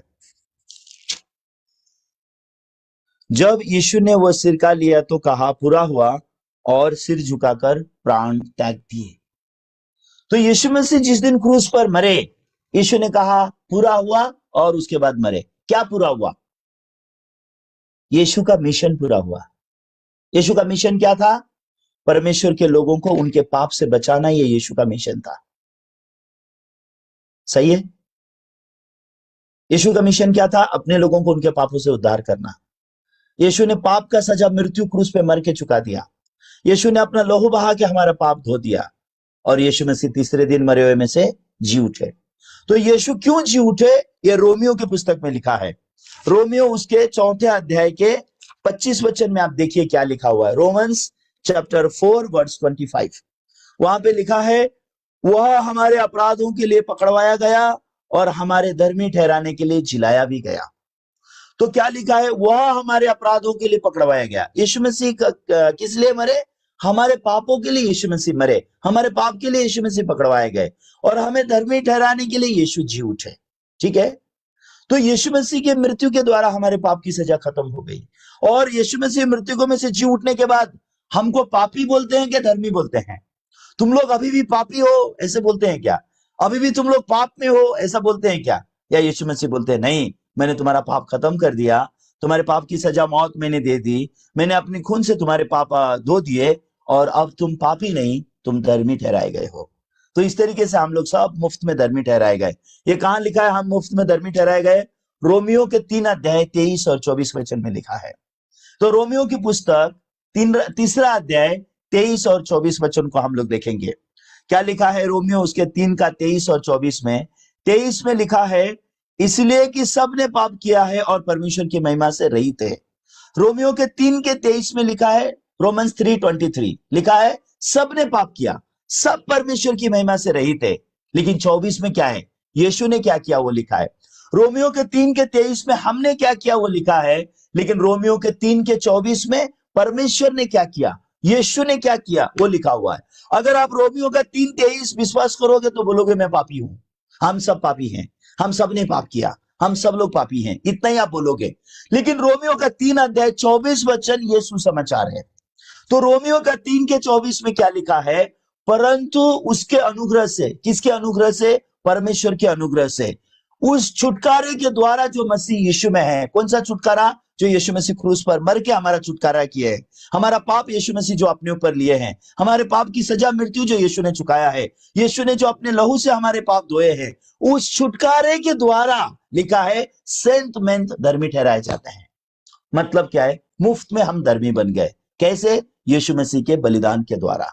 यीशु के बलिदान के द्वारा हम लोग धर्मी बन गए। ये परमेश्वर का अनुग्रह है। तो एक पापी कैसे धर्मी बनता है? अनुग्रह से एक पापी धर्मी बनता है। एक पापी धर्मी बनने के लिए कुछ भी नहीं कर सकता। परमेश्वर जब उसको अनुग्रह देता है और वो इंसान यीशु के बलिदान पे विश्वास करता है, वो इंसान मुफ्त में धर्मी कहलाता है। इसलिए जब हम विश्वास करते हैं यीशु के बलिदान में, हम मुफ्त में धर्मी ठहराए जाते हैं। तो यीशु मसीह हमारे पाप को लेके जब यीशु मसीह क्रूस पर मरे तो क्या हुआ? इब्रानियों 10 अध्याय 10 वचन में लिखा है, जब यीशु हमारे पाप को लेके क्रूस पर मरे उस दिन क्या हुआ है? आपके पास अगर बाइबल है तो इब्रानियों उसका 10 अध्याय 10 वचन देख सकते हैं। यहाँ पे क्या लिखा हुआ है? Hebrews chapter 10 verse 10। इब्रानियों उसका 10 अध्याय 10 वचन में लिखा है, उसी इच्छा से हम यीशु मसीह की देह के एक ही बार बलिदान चढ़ाए जाने के द्वारा पवित्र किए गए हैं। तो ये वचन में क्या लिखा है? उसी इच्छा से। किसकी इच्छा से? कल मैंने आपको बताया था परमेश्वर की इच्छा क्या है? हमारा पवित्रीकरण। तो परमेश्वर ने बोला है ना, this is the will of God your sanctification. परमेश्वर का इच्छा क्या है? हम पवित्र बने। अगर हम पापी रह जाएंगे तो कहां जाएंगे? नरक में जाएंगे। अगर हम पवित्र बनेंगे तो कहां जाएंगे? स्वर्ग में जाएंगे। लेकिन हम पाप में जन्मे हैं, हम अपने आप को पवित्र नहीं कर सकते। इसलिए हमें किसने पवित्र किया? यीशु ने पवित्र किया। कैसे पवित्र किया? यीशु अपने शरीर में हमारे पाप को उठा के, अपनी देह में हमारा पाप जन्मदिन से लेकर मरने दिन तक का सारा पाप यीशु हमारा अपने ऊपर उठा के, हमारे पापों को लेके क्रूस पर मरकर, हमारे पाप की सजा मृत्यु चुकाकर, अपने खून से हमारे पाप को धोकर, हम पापियों को उसने क्या बना दिया? पवित्र कर दिया। जो यीशु के बलिदान पर विश्वास करेगा वो बोल नहीं सकता है मैं पापी हूं। क्यों? क्योंकि यीशु क्रूस पर बलिदान होकर के यीशु ने हमें पवित्र किया है। फिर यीशु पे विश्वास करने से पहले भी हम पापी, यीशु पे विश्वास करने के बाद भी हम पापी। तो फिर यीशु पे विश्वास करें ही क्यों? क्यों आप यीशु पर विश्वास करते हो? विश्वास ही मत करो। भारत देश में रह के, हिंदू राज्य में रह के, हाँ, क्रिश्चियन बनने के कारण गालियां सुन के, मार खा के, पथराव खा के, हाँ, राशन कार्ड से नाम कटवा के, इलेक्शन से ये हो के वो हो के, कितने दुख और तकलीफ आपको सहनी पड़ती है। क्यों आप ये सब दुख सहते हो? क्योंकि आपको स्वर्ग का आशा है। क्योंकि आप स्वर्ग में जाना चाहते हो। लेकिन आपको पता होना है, आप अगर पापी हो तो आप स्वर्ग नहीं जा सकते हो। और आप पापी क्यों होते हो पता है आपको? क्योंकि किसी ने भी आपको यीशु के बलिदान पे विश्वास करने नहीं सिखाया। जिसने भी सिखाया आपको यही सिखाया तुम पापी हो। जिसने भी आपको सिखाया आओ हमारे पापों की क्षमा मांगे, दिखने के लिए बहुत अच्छा लगता है, लेकिन ये यीशु के बलिदान पे अविश्वास है। तो लोग क्यों पापी है? क्योंकि वो यीशु के बलिदान पे विश्वास नहीं करते हैं, इसके लिए पापी है। तो मैं क्यों अपने आप को धर्मी बोलता हूं? क्योंकि मैं विश्वास करता हूं कि यीशु ने मुझे धर्मी ठहराया, इसके लिए मैं धर्मी हूं। मैं क्यों अपने आप को पवित्र बोलता हूं? क्योंकि मैं विश्वास करता हूं कि यीशु मसीह ने बलिदान हो करके मेरे पाप को मिटाया है और यीशु ने मुझे पवित्र किया है। इस पवित्र वचन पर मैं विश्वास करता हूं। तो 12 वचन अगर आप देखेंगे, इब्रानियों 10:12 में क्या लिखा है? 11 भी थोड़ा एक बार पढ़ेंगे, सॉरी 11 भी पढ़ेंगे। हर एक याजक तो खड़े होकर प्रतिदिन सेवा करता है और एक ही प्रकार का बलिदान जो पापों को कभी दूर नहीं कर सकता बार बार चढ़ाता है। ये कौन से बलिदान है? पुराने नियम का बलिदान, एक पाप का बलिदान, एक साल का बलिदान। आपको याद आ रहा है क्या? याजक हर साल ये बलिदान को चढ़ाते थे। लेकिन 12 वचन में यीशु के बलिदान के बारे में लिखा है। 12 वचन को आप देखिए, परंतु ये व्यक्ति तो पापों के बदले एक ही बलिदान सर्वदा के लिए चढ़ाकर परमेश्वर के दाहिने जा बैठा। ये व्यक्ति मतलब कौन है? यीशु। यहाँ पे ये 12 वचन को ध्यान से देखिए, क्या लिखा है? परंतु ये व्यक्ति तो पापों के बदले, एक पाप के लिए नहीं, पापों के बदले, सारे पाप के बदले, आपके सारे मानव जात के पाप के बदले, पापों के बदले एक ही बलिदान। पहले एक पाप के लिए एक बलिदान होता था, उसके बाद एक साल के पाप के लिए एक बलिदान होता था, अभी सारे पाप के लिए एक ही बलिदान, सारे मानव जात के पाप के लिए एक ही बलिदान, आपके जन्मदिन से लेकर मरने दिन तक के सारे पाप के लिए एक ही बलिदान। कौन सा बलिदान? यीशु मसीह का देह का बलिदान। यीशु मसीह का जो देह का बलिदान है, ये कोई मेमना या बकरे का बलिदान नहीं है। मेमना या बकरे का बलिदान भी इंसान के एक साल के पाप क्षमा करता है। यीशु मसीह परमेश्वर का बेटा है, यीशु मसीह परमेश्वर का मेमना है। उसका बलिदान आपका एक पाप या एक साल का पाप क्षमा नहीं किया है, उसका बलिदान सारे आपके पापों को क्षमा किया है। आपके सारे पापों को क्रूस पर उसने खत्म किया है और आपने लहू से धोया है। ये बाइबल में दर्ज किया गया है। 14 वचन में आप देखो, 14 वचन में क्या लिखा है? हालांकि मैं सब पढ़ना चाहता हूं लेकिन समय नहीं है, इसके लिए मैं खाली मेन स्क्रिप्चर पढ़ रहा हूं। इब्रानियों 10:14 में लिखा है, क्योंकि उसने एक ही चढ़ावे के द्वारा उन्हें जो पवित्र किए जाते हैं सर्वदा के लिए सिद्ध कर दिया। तो हमको यीशु ने सिर्फ पवित्र नहीं किया है, सर्वदा के लिए सिद्ध भी कर दिया। कैसे? एक ही बलिदान के द्वारा, यीशु के खुद के बलिदान के द्वारा। यीशु ने एक ही बलिदान के द्वारा हमें सर्वदा के लिए सिद्ध कर दिया। और 17 और 18 वचन में देखेंगे तो क्या लिखा है? 17 और 18 वचन में लिखा है, फिर वह यह कहता है, मैं उनके पापों को और उनके अधर्म के कामों को फिर कभी स्मरण नहीं करूंगा। तो अब यहां परमेश्वर क्या बोल रहा है? मैं तुम्हारे पाप और तुम्हारे अधर्म के काम को फिर कभी स्मरण नहीं करूंगा। आज परमेश्वर राजकुमार को क्या बोल रहा है? राजकुमार, मैं तेरे पाप और तेरे अधर्म के काम फिर कभी स्मरण नहीं करूंगा। तो आपने क्या बोलना चाहिए? धन्यवाद प्रभु बोलना चाहिए, आमीन बोलना चाहिए। लेकिन आप क्या बोलते हो? प्रभु मेरे पाप क्षमा करो, प्रभु मेरे पाप क्षमा करो। लेकिन प्रभु क्या बोलता है? मैं तेरा पाप याद नहीं करता, तेरा पाप यीशु के लहू में क्षमा हो गया, मैं तेरे पाप याद नहीं करता, तेरे पाप कभी भी मैं याद नहीं करता, यीशु ने तेरे पाप अपने खून से मिटा दिया। लेकिन आप क्या बोलते हो? प्रभु मेरे पाप क्षमा करो। प्रभु आएगा आपको पीटने के लिए। हा? मैंने अपना बेटा बलिदान देके तेरे पाप क्षमा किया, अभी भी पाप क्षमा मांगता है? तो मेरे बेटे के बलिदान पे विश्वास नहीं करता है? नरक में जा, प्रभु बोलेगा। क्या करोगे वो राजकुमार, वो दिन क्या करोगे? हाँ, तो इसलिए अभी मन फिराओ और अभी यीशु के बलिदान पे विश्वास करो। प्रभु बोलता है, मैंने तुझे पवित्र किया, मैंने तुझे सिद्ध किया, मैं तेरा पाप कभी भी याद नहीं करता। और 18 वचन में क्या लिखा है आप जानते हो? 18 वचन में हिब्रू 10:18 में लिखा है, और जब पाप की क्षमा हो गई है तो फिर पाप के लिए बलिदान बाकी नहीं है। क्या लिखा है? जब पापों की क्षमा हो गई है तो फिर पाप के लिए कोई भी बलिदान बाकी नहीं है। आमीन। आपके पाप के लिए कोई बलिदान बाकी नहीं है। यीशु का बलिदान आखिरी बलिदान है। यीशु ने जो पाप उठाया, जगत के पाप उठाया है। यीशु ने जो पाप उठाया, आपके जन्मदिन से लेकर मरने दिन तक का पाप है। नहीं तो 2000 साल यीशु का बलिदान हुआ है, 2000 साल पहले। आप 2000 साल बाद जन्मे हो, आपके पाप का और यीशु के मृत्यु का क्या लेना देना? फिर यीशु को कैसे अपना प्रभु बोलोगे आप? फिर यीशु को कैसे अपना मुक्तिदाता बोलोगे आप, अगर यीशु ने आपके पाप उठाए नहीं है तो? अगर आप बोलोगे मेरा पिछला जीवन का पाप यीशु ने ले लिया, लेकिन अभी का पाप तो मैंने ही क्षमा मांगना है, भविष्य में मैंने पाप ना करने का कोशिश करना है, ये सब धोखाधड़ी है, ये सब झूठ है। यीशु मसीह ने आपके जन्मदिन से लेकर मरने दिन तक के सारे पाप उठाए हैं। ये बात आप लोग को बिब्लिकली सटीकता से जानना है, तभी आपका मन पाप की शक्ति से स्वतंत्र हो जाएगा। तभी आपके मन में विश्वास आएगा, यीशु मसीह क्रूस पर बलिदान होकर मुझे पवित्र किए हैं, यीशु ने मेरे सारे पाप क्षमा कर दिए हैं, यीशु मेरे पाप कभी भी याद नहीं करते हैं। ये सत्य आपके दिल में आ जाएगा। इसलिए इब्रानियों 10 का 17 वचन, ये प्रभु का प्रतिज्ञा है। पाप क्षमा होने के बाद प्रतिज्ञा है। क्या प्रतिज्ञा है? इसके बाद, मतलब किसके बाद? जिस दिन तुम यीशु के बलिदान को विश्वास करते हो, इसके बाद मैं तुम्हारे पाप और अधर्म को कभी भी याद नहीं करता। I will not remember their sins and iniquity any more.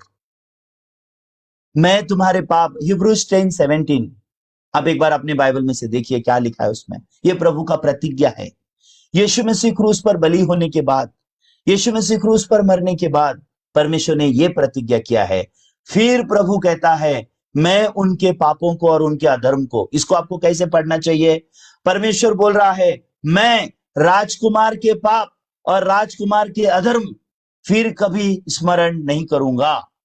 मैं सुरेश के पाप और सुरेश के अधर्म फिर कभी स्मरण नहीं करूंगा। मैं संतोष के पाप और संतोष के अधर्म कभी भी याद नहीं करूंगा। जितने लोग कैमरा बंद करके बैठे हैं, उनमें से किसी के भी पाप में अधर्म कभी भी याद नहीं करूंगा। आमीन। परमेश्वर बोलता है मैं तुम्हारा पाप कभी भी याद नहीं करूंगा। प्रभु को विश्वास करना मतलब क्या? प्रभु को आमीन बोलो। प्रभु अगर आपने मुझे पवित्र किया है, मैं पवित्र हूं। प्रभु अगर आपने मुझे धर्मी बनाया, मैं धर्मी हूं। प्रभु अगर आप बोलते हो कि आप मेरे पाप याद नहीं करोगे, आमीन। मुझे कभी कभी याद आता है क्योंकि मेरा दिमाग खराब है, प्रभु का दिमाग खराब नहीं है। मुझे याद आ सकता है क्योंकि मेरा दिमाग खराब है ना। मनुष्य का दिमाग खराब है, प्रभु का दिमाग खराब नहीं है ना। तो प्रभु हमारा पाप याद नहीं करता। क्यों? क्योंकि प्रभु ने खुद ने मिटाया है ना हमारा पाप। प्रभु ने अपना खून से मिटाया है, अपनी मृत्यु से पाप मिटाया है। फिर कैसे प्रभु बोल सकता है तुम पापी हो? तो फिर तुम प्रभु को पूछो, फिर क्यों आप क्रूस पे मरे थे? फिर क्यों आपने लहू बहाया था? आप प्रभु को पूछो, अगर प्रभु आपको पापी बोलते हैं तो। लेकिन बाइबल में तो प्रभु आपको पापी नहीं बोलते। बाइबल में तो प्रभु बोलते हैं मैंने तुमको पवित्र किया है। लेकिन दुख की बात क्या है, आज के मसीह लोग बाइबल बिल्कुल नहीं देखते। आज के मसीह लोग एक नंबर के आलसी हैं, नींदखोर हैं। इसीलिए खाली आंखें बंद करके ऐसे जाके बैठते हैं, जो बोला जा रहा है। फिर अंत में क्या बोलने का? प्रभु जी जाने अनजाने पाप किया होगा, माफ कर दो। ऐसा लगता है शराबी शराब के नशे में कुछ तो बकबक कर रहा है। सच में ऐसा लगता है। प्रभु जी जाने अनजाने पाप किया होगा, माफ कर देना। क्यों मसीह लोग ऐसे हो गए? मसीह लोग सुस्ता गए हैं। प्रभु के वचन की ज्योति उनके अंदर नहीं जल रही है। वचन से परे हैं लोग। अगर आप वचन में पहुंच जाओगे ना, आपको पता चलेगा प्रभु का प्यार कितना महान है, प्रभु का बलिदान कितना महान है, और प्रभु ने आपको अनंत काल के लिए कैसे क्षमा किया। एक वचन और पढ़ के खत्म करूंगा। इब्रानियों का 9 अध्याय 11 और 12 वचन। इब्रानियों का 9 अध्याय 11 और 12 वचन में क्या लिखा है? परंतु जब मसीह आने वाली अच्छी अच्छी वस्तुओं का महायाजक होकर आया, तो उसने और भी बड़े और सिद्ध तंबू से होकर, जो इस हाथ का बनाया हुआ नहीं, अर्थात इस सृष्टि का नहीं, और बकरे और बछड़े के लहू के द्वारा नहीं, पर अपने ही लहू के द्वारा एक ही बार पवित्र स्थान में प्रवेश किया और अनंत छुटकारा प्राप्त किया। यहाँ पे लिखा है ही obtained द इटर्नल रिडेम्पशन। लिखा है यीशु ने हमारे लिए अनंत काल का छुटकारा प्राप्त कर लिया। कितने दिन का? एक दिन का, एक पाप का, यानी अनंत काल का। तो पुराने नियम में बकरा और बछड़े के लहू से एक पाप क्षमा होता था या एक साल का पाप क्षमा होता था, लेकिन यीशु ने अपना लहू से हमारे लिए अनंत काल का पाप क्षमा प्राप्त कर लिया। और यीशु ने ये पृथ्वी के वो वेदी के सिंगों में अपना लहू लगाया, ऐसा नहीं है। यीशु अपना लहू लेके स्वर्ग में गया। बाइबल में लिखा है, यहाँ पे 12 वचन में लिखा है यीशु अपना लहू लेके स्वर्ग की वेदी में गया और स्वर्ग की वेदी में जहां सारे मानव जात के पाप लिखे हैं, सारे पापों को यीशु ने अपने खून से मिटा दिया। तो अभी परमेश्वर स्वर्ग की वेदी में जब देखते हैं, वेदी के सिंह में हमारे पाप दिखते हैं कि यीशु का लहू दिखता है, यीशु का लहू दिखता है। इसलिए परमेश्वर बोलते हैं मैं तुम्हारा पाप याद नहीं करता। क्यों? यीशु ने अपना खून से मिटा दिया। तो अभी परमेश्वर हमारे पाप नहीं देख सकते। अभी शैतान ने यीशु के बलिदान को रोक नहीं सका, शैतान हमारा पाप क्षमा रोक नहीं सका। इसलिए अभी शैतान क्या कर रहा है पता है आपको? शैतान अभी हमको धोखा देने का काम कर रहा है। एक बात मैं आपसे पूछना चाहता हूं, एक दिन शैतान ने आदम हवा के पास आके हवा को धोखा दिया था। आपको मालूम है कैसे धोखा दिया था? शैतान ने कहा था ये पेड़ का फल खाओगे तब तुम परमेश्वर जैसे बन जाओगे, ऐसा बोला था। लेकिन मैं आपसे पूछना चाहता हूं, वो पेड़ का फल खाने के बाद आदम और हवा परमेश्वर जैसे बन गए, या वो पेड़ का फल खाने से पहले ही आदम और हवा परमेश्वर जैसे थे? वो पेड़ का फल खाने से पहले ही आदम और हवा परमेश्वर जैसे थे, क्योंकि जब परमेश्वर ने बनाया था उनको अपने प्रतिरूप में ही बनाया था। तो शैतान ने क्या धोखा दिया? ये फल खाओगे तो तुम परमेश्वर जैसे बनोगे। ये धोखा है। वैसे ही आज भी सेम धोखा है। क्या धोखा है आज? यीशु क्रूस पे मर के हमको पवित्र कर दिए हैं।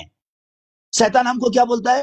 तुम अपने पाप के लिए क्षमा मांगो, तुम रो, तुम उपवास करो, तुम प्रार्थना करो, एक दिन प्रभु जो दयालु है तुम्हें क्षमा करेगा। प्रभु हमें क्षमा करेगा या प्रभु ने हमें क्षमा कर दिया है? प्रभु ने हमें क्षमा कर दिया है, लेकिन शैतान बोलता है क्षमा करेगा। क्षमा करेगा और क्षमा कर दिया, इसमें जमीन आसमान का फर्क है। प्रभु हमारे पाप क्षमा नहीं करेगा, प्रभु हमारा पाप क्षमा कर चुका है। प्रभु हमें पवित्र नहीं करेगा, प्रभु हमें पवित्र कर चुका है। प्रभु हमें धर्मी नहीं बनाएगा, प्रभु हमें धर्मी बनाया जा चुका है। आपको मालूम है 5 साल पास्टर का जीवन जी के मैं बहुत तड़पा हूं, पागल जैसा। 5 साल के बाद जब मुझे ये गॉस्पेल समझ में आया, तो मुझे क्या समझ में आया जानते हैं? मेरे पाप क्षमा हो चुके हैं, इसके लिए क्षमा नहीं हो रहे थे। मैं हमेशा सोचता था मेरे पाप कब क्षमा होंगे, मेरे पाप कब क्षमा होंगे। अरे जो पाप क्षमा हो चुके हैं फिर से कैसे क्षमा होंगे? मेरे पाप यीशु ने अपने खून से पहले धोया, और कैसे धुलवा सकता हूं मैं?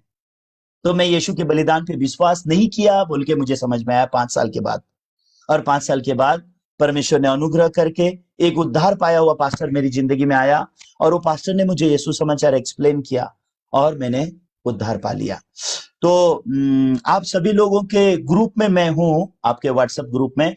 तो मेरे पास ये पापों की क्षमा और नए सिरे से जन्म का रहस्य, ये किताब है, और ये बहुत सुंदर रीति से लिखा हुआ है। और मेरा यूट्यूब चैनल भी है जिसमें मैंने बहुत एक्सप्लेन किया है, घड़ी घड़ी मैंने एक्सप्लेन किया है। मैं आप लोग के साथ मेरा यूट्यूब चैनल भी शेयर करूंगा, उसको आप सब्सक्राइब कर लो और आप उसमें से सुन लो। और दूसरा, मैं आपको इसके बारे में किताबें भेजना चाहता हूं। तो ये किताब का कॉस्ट है 300 रुपये, आपको पे करना पड़ेगा।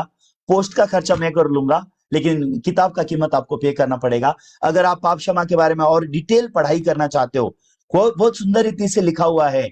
ये दुनिया के सबसे महान परमेश्वर के दास इस पीढ़ी के पास्टर जेम्स ओएस पार्क बोल के हैं, पास्टर ओक्सू पार्क बोल के, उनके द्वारा लिखी गई किताब है। वो किताब हिंदी में भी है, मराठी में भी है।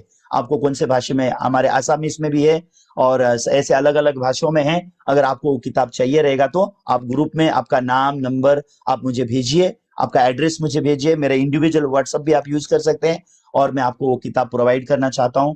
और मेरा यूट्यूब चैनल भी मैं आपको प्रोवाइड कर रहा हूं, आप जब भी चाहें वचन सुन सकते हैं। मैंने कम से कम 600 के आसपास वीडियो बनाए हैं यूट्यूब में, मेरे सारे वीडियो आपको मिलेंगे। सारे किताबों की पढ़ाई मैंने करके रखी हुई है, उसमें सब इन डिटेल मैंने एक्सप्लेन किया हुआ है। तो आपको समय के अनुसार आप वो यूट्यूब चैनल को सुन के आप परमेश्वर के वचन में और बढ़ सकते हैं और आशीष प्राप्त कर सकते हैं। तो ठीक है, मैं इतना ही पहले बोलूंगा। और आज इब्रानियों का 9वां अध्याय 12 वचन में जैसे लिखा है कि बकरा और बछड़े के लहू से नहीं, यीशु मसीह ने अपने ही लहू से स्वर्ग के मंदिर में गया है यीशु, और हमारे लिए अनंत काल का छुटकारा प्राप्त कर लिया है। He has obtained eternal redemption for us। तो यीशु ने अपना ही खून से हमारे पाप को अनंत काल के लिए मिटाया है। आपको विश्वास करना है कर लो, नहीं करना है मत करो, ये आपकी मर्जी है। लेकिन यीशु ने बोला है जो सुसमाचार पर विश्वास करेगा उसी का उद्धार होगा। सुसमाचार पर विश्वास करना मतलब यीशु ने आपके पाप कैसे क्षमा किए ये एक्सप्लेन किया जाता है, और जब आप इसको विश्वास करते हो उसको उद्धार कहा गया है। उद्धार मतलब पाप से मुक्ति है। उद्धार पाने से पहले भी पापी, उद्धार पाने के बाद भी पापी, ये उद्धार नहीं है। और क्यों लोग ऐसा कंफ्यूजन में रहते हैं? क्योंकि उनके मन में प्रभु का वचन और इंसानी सोच अलग अलग नहीं किया जाता। इसलिए कल ही मैंने आपको बोला, प्रभु कहते हैं तुम्हारा सोच मेरा नहीं है। इसलिए आप अपना सोच क्या बोलता है उसको छोड़ दो, प्रभु का वचन क्या बोलता है उसको रखो। प्रभु अगर बोलता है आप पवित्र हो, आमीन बोलो। प्रभु अगर बोलता है मैं तेरा पाप याद नहीं करेगा, आमीन बोलो। अगर प्रभु बोलता है मैंने तुझे मुफ्त में धर्मी बनाया, आमीन बोलो। प्रभु अगर बोलता है कि पाप के लिए अभी कोई बलिदान बाकी नहीं है, आमीन बोलो। ये प्रभु को विश्वास करना होता है। लेकिन अगर आप अपना इंसानी सोच जोड़ोगे तो आपका सोच क्या बोलेगा? फिर भी पास्टर जी अभी भी मैं तो पाप करता हूं ना, उसका क्या? शैतान आपके साथ ऐसे ऐसे आके बोलेगा। तो क्या है, उस पाप का क्षमा यीशु ने नहीं किया है? उस पाप का कीमत यीशु ने नहीं चुकाया है? उस पाप को यीशु ने अपने लहू से नहीं धोया है? नहीं धोया है तो फिर आपको नरक में जाना है, कोई इलाज नहीं है फिर। यीशु ने हर पाप का कीमत चुकाया, हर पाप। आपकी आंखों से देखने का पाप, आपके सोच का पाप, आपके हाथों से करने वाला पाप, आपके मन से करने वाला पाप, आपके पैरों से पाप करने वाला। अगर ऐसा नहीं है तो यीशु बोलते हैं आंख पाप करेगा आंख निकालो, हाथ पाप करेगा हाथ निकालो, पांव पाप करेगा पांव निकालो, सब एक छिन्न भिन्न कर दूंगा मैं आके आपका। क्योंकि अगर आपका आंख पाप करेगा तो आंख निकालने का ऑर्डर है, हाथ पाप करेगा तो हाथ निकालने का ऑर्डर है, पैर पाप करेगा तो पैर निकालने का ऑर्डर है। पता चला आपके पास किसी के पास भी आंख भी नहीं है, हाथ भी नहीं है, पांव भी नहीं है। क्यों? क्योंकि आप में से कोई नहीं बोल सकता मैंने आंख से पाप नहीं किया, हाथ से पाप नहीं किया, पांव से पाप नहीं किया, ऐसा बोल नहीं सकते। इसलिए यीशु मसीह को कांटों का मुकुट दिया गया, इसलिए यीशु मसीह के हाथ में खीले ठोके गए, इसलिए यीशु मसीह के पांव में खीले ठोके गए, इसलिए यीशु मसीह को भाला भाला मारा गया यहाँ पे। ये सब क्यों है आप जानते हैं? ये हमारे ही अधर्मों के कारण है, हमारे ही पाप के कारण है। हमारे प्रभु ने इतना बड़ा बलिदान देकर, अपने ही बलिदान से प्रभु ने हमको पवित्र किया। अगर हम प्रभु के बलिदान पर विश्वास नहीं करेंगे और कहेंगे प्रभु मैं तो पापी ही हूं, प्रभु बोलेगा तू मेरे बलिदान पर अविश्वास कर रहा है, तू मेरे बलिदान का अपमान कर रहा है, तू सोचता है मैं तेरा उद्धार का काम पूरा नहीं किया, फिर तू क्यों मेरे पे भरोसा करने का जरूरत है? तू मेरे पे भरोसा मत कर, तू नरक ही चला जा। सही है गलत है? तो मैं आशा करता हूं आप सब लोग प्रभु के बलिदान पे विश्वास कीजिए, अपने कर्मों पे नहीं। हम अपने आप को पवित्र नहीं बना सकते, इम्पॉसिबल। सिर्फ प्रभु क्या ही बलिदान ने हमको पवित्र किया है, यही सत्य है। तो ठीक है, पहले मैं प्रार्थना करूंगा, फिर उसके बाद अगर आपके पास कुछ बोलने के लिए है तो मैं सुनूंगा। आइए प्रार्थना करते हैं। स्वर्गीय पिता, कल हमने लेवी व्यवस्था चौथे अध्याय से एक पाप कैसे, इंसान का एक पाप वो मेमने के ऊपर जाता है, और कैसे उस मेमने को मृत्यु दंड दिया जाता है, और कैसे उस मेमने के लहू से उस एक पाप की क्षमा होती है, और कैसे वो लहू वेदी के सींगों पे लगाया जाता है और वेदी के पाए पे डाला जाता है, और याजक प्रायश्चित करके उसको उसके पापों की क्षमा मिलती है। इसके बारे में हमने कल पढ़ाई की थी। और आज हमने कैसे इजरायली लोगों का एक साल का पाप हारून महायाजक कैसे बकरे के ऊपर देता था, और वो बकरे को मृत्युदंड दिया जाता था। उसके लहू के द्वारा, वेदी के सींगों पे लहू लगाने के द्वारा इजरायलियों का एक साल के पाप का प्रायश्चित होता था। और हमने देखा कि कैसे यूहन्ना बपतिस्मा दाता के द्वारा यीशु को जगत का पाप दिया गया, और यूहन्ना ने गवाही दिया वो देखो परमेश्वर का मेमना जो जगत का पाप उठा के लेके जाता है। और जब जगत का पाप यूहन्ना के द्वारा यीशु को दिया गया था, उस समय हम सारे मानव जात का पाप यीशु को दिया गया है। तो जो कोई इस पर विश्वास करेगा वो नाश ना होगा, अनंत जीवन पाएगा। प्रभु, एक पापी के पास अनंत जीवन नहीं है। जो यीशु पर विश्वास करता है वो कभी पापी नहीं रह सकता, क्योंकि यीशु ने उसको पवित्र किया है। यीशु पर विश्वास करने वाला हर एक इंसान मुफ्त में धर्मी है और मुफ्त में पवित्र है। मैं प्रार्थना करता हूं प्रभु, ये जूम के द्वारा जितने भी भाई बहन आज इकट्ठे हुए हैं, ये यूट्यूब फेसबुक के द्वारा जितने भी भाई बहन इकट्ठे हुए हैं, इन्हें अनुग्रह दो प्रभु यीशु मसीह के सच्चे बलिदान पर विश्वास करके, कैसे प्रभु ने अपना ही देह क्रूस पर बलिदान करके हमको सदा सर्वदा के लिए पवित्र किया है और हमको सिद्ध किया है। ये सत्य पर विश्वास करके उन्हें स्वतंत्र होने दो और प्रभु के वादे को उनके मन में रखने दो। प्रभु ने उनसे वादा किया है, नया करार किया है, मैं तुम्हारे पाप और तुम्हारे अधर्म फिर कभी स्मरण नहीं करूंगा। जब पाप की क्षमा हो गई है फिर और पाप का बलिदान बाकी नहीं है। ये सत्य उनके मन में स्थापित होने दीजिए। मैं प्रभु इन सबको आपके हाथ में और दया में सौंपता हूं। यीशु के पवित्र नाम से मैंने प्रार्थना किया, आमीन। ठीक है, मैं यहां तक ही मेरा प्रचार खत्म करता हूं।